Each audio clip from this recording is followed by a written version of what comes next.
Student,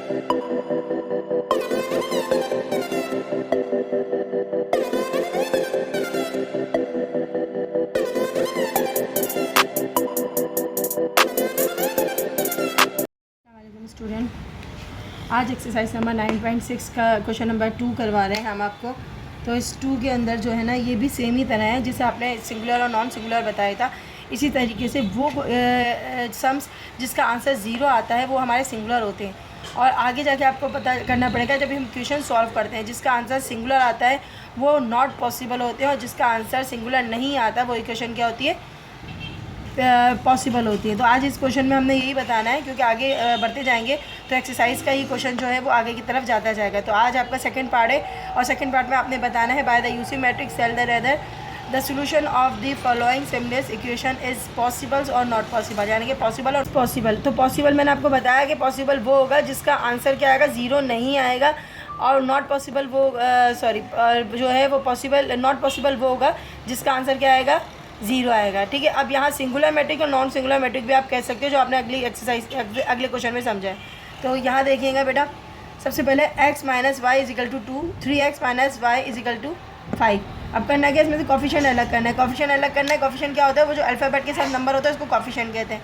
तो coefficient अलग करने के लिए आप सबसे पहले मैट्रिक्स बनाएंगे। इसके पास कुछ नंबर नहीं है, जब इसके पास कोई नंबर नहीं होता इसका मतलब यहाँ क्या लिखेंगे, 1 लिखेंगे। अच्छा, यहाँ पर y के पास भी कोई नंबर नहीं है, तो y की जगह भी क्या लिखेंगे, 1 लिखेंगे माइनस के साथ, क्योंकि यहाँ पर माइनस था। उसके बाद 3x है, तो यानी कि यहाँ पर जो नंबर आएगा वो आएगा 3, और यहाँ पर जो नंबर आएगा y की जगह पे क्या आएगा, -3 आएगा। बाकी के कॉन्सेप्ट को नहीं देखते, सिर्फ हमें इतने ही क्वेश्चन की ज़रूरत है। अब हम क्या करेंगे, डिटरमिनेंट में चेंज करते हैं।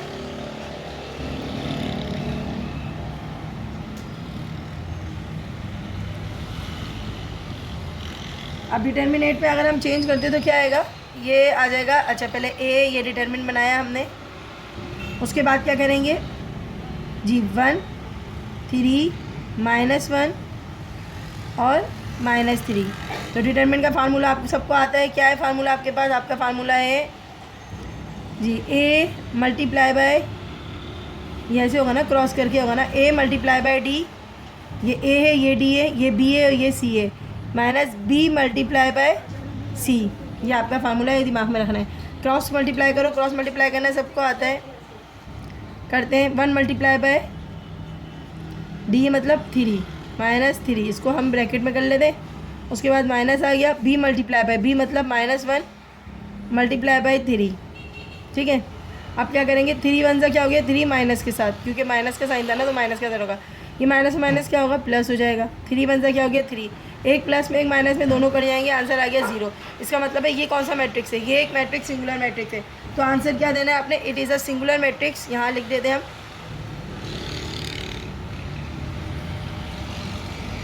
It is a singular matrix. Singular matrix, therefore it is not possible, it is not possible, find the solution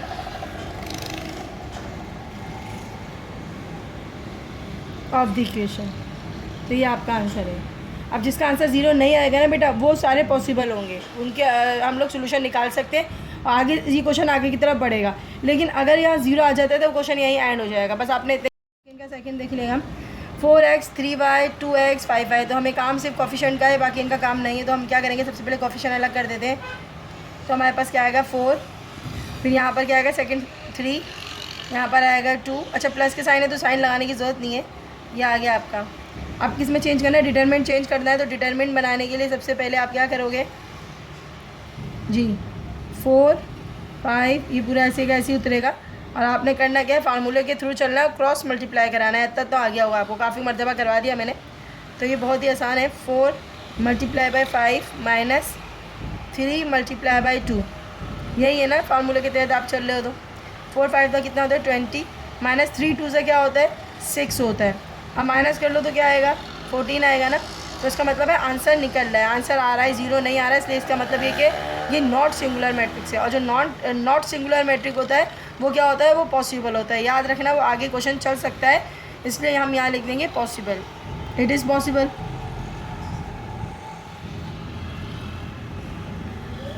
इतना भी काफ़ी है आपके लिए, ठीक है। ये आपका आंसर है। आज अब इस क्वेश्चन में देखिएगा स्टूडेंट, यहाँ पर x एक है और y एक है, ये तो इसको तो हटाने की कौन सा है, आपके पास सिर्फ एक एक नंबर है, यानी कि इस साइड पे होना चाहिए था y होना चाहिए था और इसके y की साइड पे x होना चाहिए था। आपके पास ये नंबर सभी गायब है, यहाँ का y गायब है और यहाँ का x गायब है।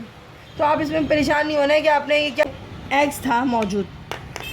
पहले मैं इसको हटा ही देती हूँ। चलो अब देखो, अब आप मुझे बता देना आराम से, फिर मैं इसको पुट करूँगी, ठीक है। x मौजूद था, ठीक है, y मौजूद नहीं था। अब y मौजूद नहीं था तो y की जगह पे हम डालेंगे कुछ भी नंबर नहीं है, 0 मौजूद है। अब यहाँ पर देखो, यहाँ पर y मौजूद है, यानी कि y मौजूद है। x की जगह यहाँ x आना चाहिए था ना, x की जगह पे कुछ नहीं है तो हम क्या डाल देंगे, 0 डाल देंगे। जिसकी जगह पे कुछ मौजूद नहीं हमने क्या डाल दिया, 0 डाल दिया। ये इजी तरीका है, इसके तरीके से आप कर लो और बाकी की इक्वेशन ऐसे कैसी रहेगी, ठीक है। अब करना है क्या है, जहाँ हमारे पास y मौजूद नहीं था वहाँ हमने 0 डाला है और जहाँ हमारे पास x मौजूद नहीं था वहाँ हमने क्या डाल दिया, 0 डाल दिया। इसी तरीके से आपका कोफिशिएंट निकलेगा, ठीक है। अब कोफिशिएंट निकालने के लिए आप सबसे पहले क्या करोगे, x की जगह x मौजूद है, इसका मतलब है 1 है। y की जगह पे कुछ मौजूद नहीं है, इसका मतलब है 0 है। फिर y की जगह पे कुछ मौजूद नहीं है, सॉरी x की जगह पे कुछ मौजूद नहीं है, इसका मतलब 0 है। y की जगह पे y मौजूद है, जो मौजूद होता है ना बेटा वो 1 होता है, और जिसकी जगह पे कुछ नहीं होता ना अल्फ़ाबेट, उसको हम x 0 कहेंगे। सही, आप इनको डिटरमिनेंट में चेंज कर दें। अब चेंज करेंगे डिटरमिनेंट में तो यहाँ सिर्फ a डिटरमिनेंट आ जाएगा और कुछ भी नहीं आएगा। सही, अब क्या करना है, फार्मूला के थ्रू चलना है, क्रॉस मल्टीप्लिकेशन करेंगे। क्रॉस मल्टीप्लाई कैसे करते हैं, a को d से, ये a है और ये d है, ठीक है। मैं यहाँ लिख भी देती हूँ, चलो a d b और c, ये आपके दिमाग में रहना चाहिए। a को करेंगे d से तो हमारे पास 1 मल्टीप्लाई बाय 1, साइन कौन सा है, माइनस, माइनस लगाया, 0 मल्टीप्लाई बाय 0, 1 1 सा 1, माइनस 0 0 से 0, क्या बच रहा है, 1 बच रहा है। तो इसका मतलब है इट इज़ पॉसिबल, क्योंकि यहाँ 1 आ रहा है। जब कुछ आएगा तो हम क्या लिखेंगे, पॉसिबल, और जब अगर नहीं आएगा तो क्या लिखेंगे, नॉट पॉसिबल।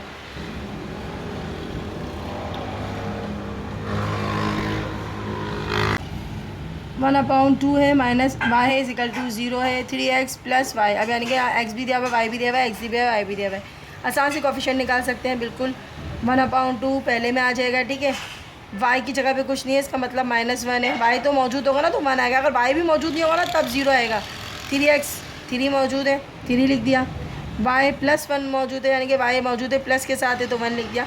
ये आपकी कोफिशिएंट निकल गए। अब आपने करना क्या, आप अपने इसको डिटरमिनेंट में बनाना है। तो डिटरमिनेंट में भी कुछ ही नहीं करते, सिर्फ इसको ऐसे ही उतार लेते हैं, ठीक है। अब क्रॉस मल्टीप्लाई करते हैं। अब क्रॉस मल्टीप्लाई करने के लिए आपने इसको इस तरीके से मल्टीप्लाई करना होता है, 1 अपॉन 2 मल्टीप्लाई बाय 1, ठीक है। उसके बाद साइन कौन सा आएगा, उसके बाद साइन आएगा माइनस, फिर क्या आएगा, -1 मल्टीप्लाई बाय 3। अब बताओ यहाँ पर जो है ना 1 1 सा क्या हो जाएगा, 1 हो जाएगा और 2 का 2 आ गया अपाउंड में, माइनस माइनस प्लस हो गया, 3 1 सा क्या हो गया, 3। अब इसको कैसे प्लस करेंगे, इसको प्लस करने का तरीका बहुत ही आसान है, बचपन से करते हुए आ रहे हैं बेटा। इसके नीचे अपाउंड डालेंगे क्योंकि अपाउंड नहीं था, एक साइड पे अपाउंड है दूसरी साइड पे अपाउंड नहीं है, तो हम अपाउंड डालेंगे और दोनों के नीचे के नंबर का क्या निकालते हैं, एलसीएम निकालते हैं। तो नीचे के नंबर का एलसीएम निकालेंगे तो आसानी से आप बता सकते हो कि मिस ये जो है ना वो 2 ही निकलेगा। तो एलसीएम क्या आ रहा है आपके पास, एलसीएम इस 2। ये रफ वर्क कर लेना है, ऐसे इसको रफ वर्क बना दो। यहाँ पर आप इसको रफ वर्क कर सकते हो ताकि आपको थोड़ा आसान हो जाए। आप बताओ यहाँ पर क्या है, पहला नंबर है आपके पास 1 अपॉन 2, एलसीएम के नंबर क्या है, एलसीएम के नंबर है 2, आपने यहाँ लिख दिया। 2 से 2 कट गया, क्या बचा, 1 1 सा 1। तो हम सबसे पहले यहाँ पे साथ साथ करते रहते हैं। एलसीएम के नंबर क्या थे, एलसीएम के नंबर 2 थे, मैंने 2 लिख दिया, ठीक है।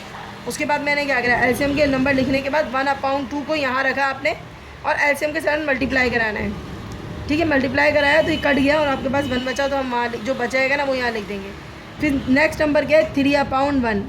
फिर इसको भी किसके नंबर के साथ कराना है, एलसीएम के नंबर के साथ कराना है। 1 से तो कट ही नहीं सकता है, कट भी सकता है तो उसको 1 की कोई वैल्यू नहीं होती। 3 2 का क्या होता है, 6 होता है, तो यहाँ पर हम लिख देंगे 6। 6 और 1 क्या होता है, 7 अपॉन 2, यानी कि आंसर में आपके पास बच रहा है। ये नॉन सिंगुलर मैट्रिक्स है, इसका मतलब क्या होगा, ये भी पॉसिबल है। इट इज़ पॉसिबल टू जी, it is possible to find the solution of equation.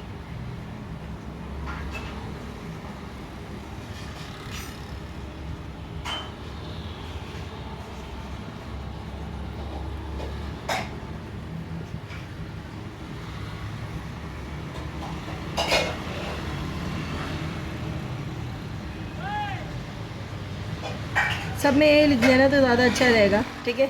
अब ये आपका आंसर है।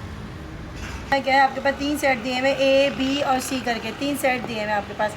फाइंड करना है, सबसे पहले आपने सॉल्व करना होगा ए मल्टीप्लाई बाय बी करके, ठीक है। जब ये सॉल्व हो जाएगा उसके बाद आपने सॉल्व करना है ए मल्टीप्लाई बाय सी, यानी कि इस ए सेट को पहले बी के साथ मल्टीप्लाई कराना है, फिर ये ए सेट को किसके साथ मल्टीप्लाई कराना है, सी के साथ कराना है। इसका मतलब है इन दोनों को पहले मल्टीप्लाई करेंगे, उसके बाद क्या करना है, and also tell the whether B A and C A, जो बी ए का आंसर आएगा। अब उसके बाद हम क्या करेंगे, बी ए यानी कि बी को ए से साथ कराएंगे और फिर सी को ए के साथ कराएंगे, यानी कि इसको उल्टा करेंगे। पहले हमने ए बी करा था, फिर बी ए कराएंगे, ए सी करा था, फिर सी ए कराएंगे, कहेंगे और बताना ये कि हो पाएगा या नहीं हो पाएगा, ठीक है। ये आपको चेक करना होगा, मल्टीप्लाई कराना है, कुछ नहीं करना है बेटा, बहुत ईजी सा क्वेश्चन है, परेशान नहीं होना। सबसे पहले आपने करना क्या है, तो हमने ए मल्टीप्लाई बाय बी लिखा, तो फाइंड सोल्यूशन लिखते हैं आप ज़रा, थोड़ा बड़ा है क्वेश्चन। ए और क्या है, फाइंड करना है मल्टीप्लाई बाय बी। और यहाँ मल्टीप्लाई नहीं होता, आप मल्टीप्लाई डाल सकते हो, इसमें कोई परेशानी नहीं है। जब देख लो कोई नंबर के बीच में कुछ ही नहीं है ना, आप मल्टीप्लाई डाल दो, इजीली काम हो जाएगा। ए के नंबर उतारे आपने, ए के नंबर क्या है, ए के नंबर है 1 3 2 4, ठीक है। मैट्रिक्स करा, फिर उसके बाद बी, बी के नंबर क्या है बेटा, बी के नंबर है, अच्छा बी का नंबर है -3 और 4। अब करना क्या होता है, बहुत ध्यान से देखना, ये पूरा जो कॉलम होता है ना, ये पूरा कॉलम कहते हैं, और ये जो होती है ना, इसको रो कहते हैं। तो ये जो हम बनाते हैं ये कॉलम होता है, हम कहते हैं एक कॉलम में लिखो, और हम कहते हैं ये एक रो है, ये इसको रो कहते हैं, और इसको क्या कहते हैं, कॉलम कहते हैं। जो लाइन स्ट्रेट लाइन होती है ना, इसको हम क्या कहते हैं, कॉलम, और बाकी का जो होता है ना वो उसको हम कहते हैं रो। तो ठीक है, यहाँ पर आपने इसको पहले दिमाग में रखना है। तो यहाँ पर रो कितनी है, इधर रो जो है ना वो 2 हैं, देखो अगर देखो तो 1 रो में कितने नंबर है, 1 2, सेकेंड रो 3 4, कॉलम कितने, कॉलम भी 1 कॉलम 2 कॉलम। अब यहाँ पर देखो यहाँ कितनी रो हैं, रो हमारे पास 2 हैं, 1 2, ठीक है। और कॉलम कितना है, कॉलम एक ही है। क्या ये मल्टीप्लाई हो सकता है, चेक करते हैं। आपसे यही पूछना है कि देखो मल्टीप्लाई करके दिखाते हैं, फाइंड होता ही नहीं होता तो हम फाइंड करके दिखाते हैं आपको। तो हमने सबसे पहले ए मल्टीप्लाई बाय बी लिखा, ठीक है।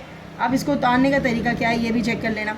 हम सबसे पहले उतारेंगे पहला पूरा कॉलम 1 और 3, पूरा कॉलम उतारा, उसके साथ सिर्फ एक नंबर लेना है, पहली रो का पहला नंबर लेना है। 2 रो है ना, 1 रो 2 रो, पहला नंबर लेना है और कुछ नहीं करना है। आपने मल्टीप्लाई लगाया, पहले रो में नंबर क्या है -3, आपने -3 लगाया, फिर यहाँ पर लगाया -3।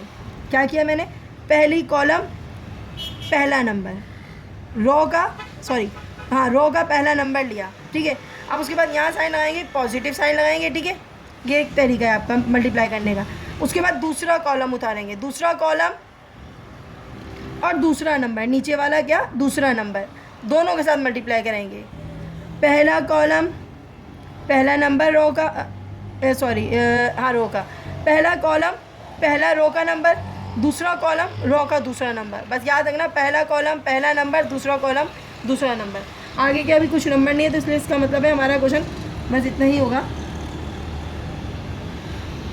अब तो आसान है, 3 1 क्या होता है 3, प्लस 2 4 कितना होता है 8, 3 3 क्या होता है 9, माइनस के साथ आ जाएगा, प्लस 4 4 कितना होता है 16, ठीक है।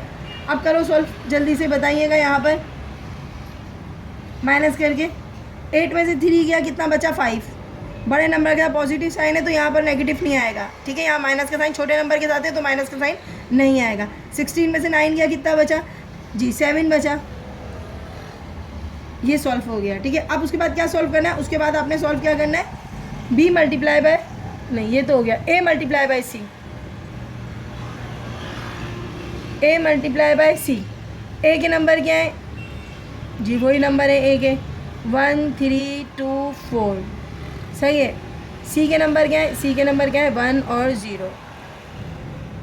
चलो दोबारा से शुरू करते हैं। अच्छा यहाँ मैं सी नहीं लिखा मैंने, सी लिख दीजिए ना। अब यहाँ पर ए सी है, पहला क्या करेंगे, पूरा कॉलम उतारेंगे। पहला कॉलम उतारा, पहला क्या उतारेंगे, नंबर उतारेंगे रो का, पहले रो का पहला नंबर उतारेंगे। सेकंड रो की तरफ नहीं जाएंगे। सेकंड रो किसके लिए, सेकंड कॉलम के लिए। पहली रो किसके लिए, पहले कॉलम के लिए। ठीक है, आप दोबारा से, अब दूसरी कॉलम आ गई, दूसरी कॉलम के साथ क्या उतारेंगे, दूसरा नंबर उतारेंगे जो रो का दूसरा नंबर है। ठीक है, 1 1 से क्या होता है 1 प्लस 2 0 से क्या होता है 2 0 से 0, 3 1 से क्या होता है 3 प्लस 4 0 से क्या होता है 0। अब इनको जल्दी से सॉल्व करते हैं और आपको आगे बताते हैं आगे करना क्या है। 1 में 0 प्लस क्या 1, 3 में 0 प्लस क्या 3। अब यहाँ तक तो ये हो गया सॉल्व। अब हमने करना क्या है solve, b multiply by a। तो b के नंबर उतारेंगे तो सबसे पहले b के नंबर क्या है, हाँ जी b के नंबर ये रहे, मल्टीप्लाई बाय क्या है, ये आपने a के नंबर उतारे। अब बेटा मल्टीप्लाई कराने के लिए क्या क्या रूल क्या है आपके पास, आपके पास रूल है पहला पूरा कॉलम उतारा, मैंने पूरा कॉलम उतारा, मल्टीप्लाई मल्टीप्लाई, पहला नंबर उतारा, उतार लिया। ठीक है, अब दूसरा कॉलम चाहिए मुझे, दूसरा नंबर मौजूद है, दूसरा कॉलम मौजूद नहीं है, यानी कि आपको चाहिए दूसरा कॉलम। मेरे पास दूसरा कॉलम मौजूद नहीं है, जबकि मेरे पास दूसरा नंबर क्या है मौजूद है, मेरे पास दूसरा नंबर मौजूद है। अब आगे देखो, ये आगे भी नहीं हो सकता क्योंकि मेरे पास दूसरा कॉलम ही मौजूद नहीं है, इसलिए इसका मतलब है ये नॉट पॉसिबल है। ये वाला पोर्शन बी ए वाला नॉट पॉसिबल है क्योंकि यहाँ मुझे दूसरा कॉलम चाहिए होता है और दूसरा कॉलम मेरे पास नहीं है, जबकि मुझे नीचे दूसरा नंबर गिवन है। तो इसका मतलब है इट इज़, चले आगे वाला करने के बाद भी नॉट पॉसिबल लिखूँगी, यहाँ तक तो ये नहीं हुआ। अब ये वाला भी चेक कर लो, उससे कहा ये वाला भी चेक कर लो, तो सी ए भी चेक कर लेते कि सी ए में क्या सिस्टम है। तो आपके पास सी के नंबर क्या है, पहले सी के नंबर देख लो, सी के नंबर है 1 0। ठीक है, और मल्टीप्लाई बाय ए के नंबर क्या है, ए के नंबर है 1 3 2 4। सही है, आप इसमें भी देखो 1 0 मल्टीप्लाई बाय पहला रो का पहला नंबर उतार लिया। ठीक है, अगला कॉलम मेरे पास मौजूद नहीं है और जबकि मेरे पास अगला नंबर मौजूद है जो 3 है। इसका मतलब क्या हुआ, इसका मतलब ये हुआ कि जब क्वेश्चन में फर्स्ट ब्रैकेट में एक रो और एक कॉलम हो और अगले ब्रैकेट में स्क्वायर ब्रैकेट हो, 2 रो 2 कॉलम हो, तो ये नॉट पॉसिबल होता है।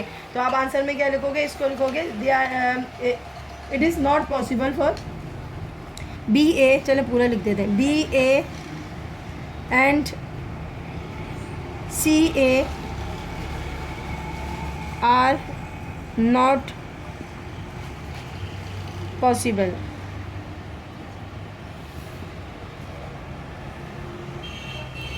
और ये करने की शो करने की ज़रूरत नहीं है, बस आप ये लिख सकते हो, सॉल्व बगैर सॉल्व के भी आंसर दे सकते हो।